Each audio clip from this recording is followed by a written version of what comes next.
the All Progressive Congress has failed the entire people of Kwara, not only Kwara State alone, but beyond, as promises of job creations, better condition of living, and host of others have more manifested on the lives of the common Nigerians. Kwara, being a religious state that believes much in harmonious living, has considered it fit to employ the Senate President, Dr. Bukola Saraki, who took us to APC in 2014, and that another election is on the way.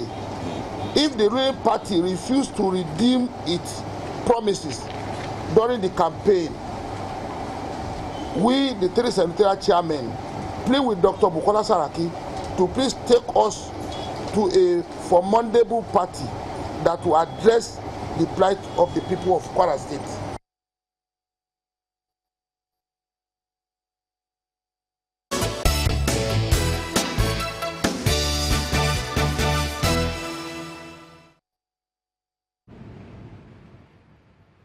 Studio. He's a member of the All Progressives Congress.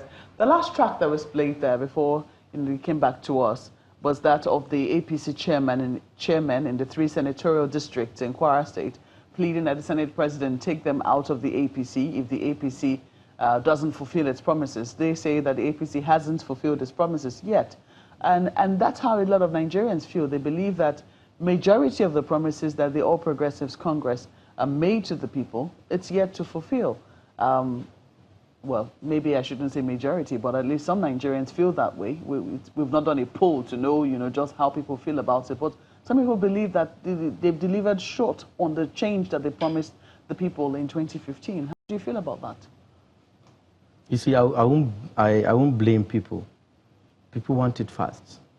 Change is a process. The promises we made have to follow a process. We've started. This is just 3 years. How do you think we can deliver on a manifesto in just 3 years? We've done a few, as you said, not plenty, but we've done a few. And this has to follow a process. How do you think we'll deliver everything in our manifesto in just 3 years? With this National Assembly, there have been an opposition within since 2015. The National Assembly, they would say, it was up to the presidency to be able to manage his relationship with the National Assembly. Do you know what managing relationship is? It was not meant to be a rubber stamp to everything. Do you know what managing relationship? Do you know what managing relationship is with the executive, from the executive to the National Assembly in Nigeria? It's giving them Ghana must go money. Is this president that will give them money? Well, some people might take exception to that, but let's quickly take the reaction of Dr. Dunyo Kukwe. He believes that, some of your comments have been made perhaps on the back of youthful exuberance. He says you haven't faced war yet. And that's one of the reasons why you speak in the manner that you do. Because a lot of people would also argue that it wasn't like as if the APC truly won the elections in 2015. The elections was that of PDP to lose. That the PDP lost the elections. That was why the APC was able to, gain a foothold. Do you think that come 2019, you would not be losing the elections and giving the room for another party to take over? How? First of all, let me react to what he said. He said, I have not faced war in politics, but at least I've faced the best war in politics. That's taking them out in 2015. I was part of it. I was part of it from the beginning. I was part of the formation of the APC that took the PDP and its spokesperson, and its presidential spokesperson, Dr. Doyin Okupe, out. So what word does he want me to play? My age is just 40 plus. If I were around during the 1991 Abiola election, I could have voted for him. I could have campaigned for him. But I was young. When you look at Section 68, subsection 1, paragraph G, it stipulates that there must be a faction within a political party before members of the National Assembly can defect to another party. Now, looking at recent events with the establishment of this R-APC bloc, some people are saying that a script is being played out and that the formation of this bloc is just a script to, essentially preempt the mass defection of several senators and House of Reps from the APC over to the PDP through the R-APC. Now, if that unfolds as speculated at the moment, and the PDP and the R-APC members form a new majority within the National Assembly, what will that mean for your party's calculations ahead of the 2019 general elections? You see, first of all, Ajuri, we don't even have the list of the people that are R-APC. All we have seen are representatives. We're not even sure Saraki is involved. We've seen Kau Baraje, but we are not sure if he's involved. We haven't seen Dogara in it. So we can't even say all these things are allegations. Are they involved, fully involved, or they are trying to just send a faction to the PDP so as to have two parties or an alternative? That's what we don't know.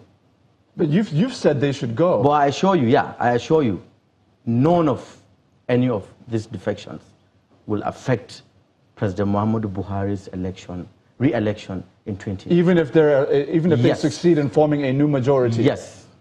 And I'll tell you why. Why is that? Most times, 70% of the National Assembly don't even win re-election. So why do we even have to have them? And those ones that are leaving, I am absolutely sure, might not even come back even under APC.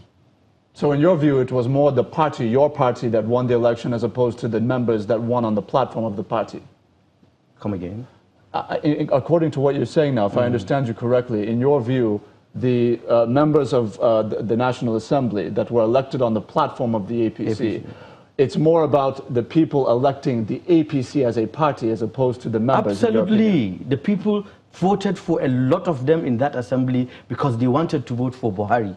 And Buhari went around to say, do from up to down, do APC, vote for APC. I'm telling you, absolutely, the majority of those representing us in the National Assembly were being voted in under the platform of APC because of Buhari. But we know that if wherever Senate President Bukola Saraki goes tomorrow, he's going to take all of the reps and all of the senators from his state like he always has. Are there not these kinds of monopolized exceptions? Those are individuals, and I've told you, a lot of them were voted in because of Buhari. So these are just individuals. If Saraki wants, let him carry them to heaven and come back. No problem. We are fine. We're better off without them. You know, as my colleague did point out in the beginning, it would seem, I mean, he did not state it very clearly, that the new chairman of the All Progressives Congress Party, Comrade Adams Oshiomhole, tried to make some differentiation. When he went to say thank you, because that was the umbrella under which he went, maybe I shouldn't be saying umbrella because of the PDP, but hey, that was the cover under which he went to the National Assembly. You know, the claim was that he went to thank people who supported him, especially members of the National Assembly, and also to engage with them. We heard the speaker there saying something about justice. Justice must be seen to have been done and things of the sort. He considers them real stakeholders. I want to believe that those are the people he's talking about, people with some political weight.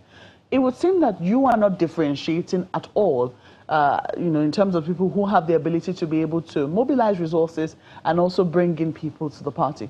You don't think that, you know, all of those votes will be important, and as many votes as you can get to show up position will be important to the APC? You see, Maupe, my position is we've refused to be threatened. If anybody feels that he has a stake more than anyone in this party and he has not been given his dues and he wants to leave, let him leave. That's my position. Our party chairman is a gentleman. He's a gentleman of reputation, a former president of the National Labor Union of this country. He has worked almost every big city in this country. Fine gentleman, 8 years governor of Edo State. You say let them leave? You say let them leave? Yes. You think you can do it all by yourself? We did it all by ourselves. What have they done? Didn't they contribute something? They said they contributed. Was their contribution not contributed money. I want to know, they know my faces. They know our faces, they know my face. How much have they given us? No, even in terms of... I participated in the campaign in 2014. Mr. Hassan, how much have they given us? You can't dispute the amount of votes that they brought from their states. When you look, I mean, let's look at the numbers.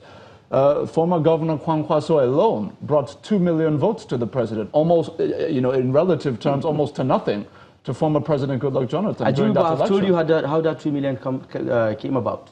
Buhari has had a constant 1.6 million votes from Kano from 2003. In fact, let me tell you, Buhari won election over Konkoso in 2003. And that was why Shekarau became governor of Kano State. It was Buhari that won the election for Konkoso when Obasanjo was president and Konkoso was governor of Kano State. And I'm telling you, and I assure you, even if Konkoso were to be governor of Kano State today, and Buhari is going for election and he wants to win Kano, he will win Kano. Well, I think that we can all make our permutations, but, you know, the reality will definitely be staring us in the face in 2019. It's a good point to, you know, end this conversation, Alwan. I'm sure that, you know, we'll speak with you in the coming days. We have to thank you for coming on Sunrise. Thank you so much, Maoke.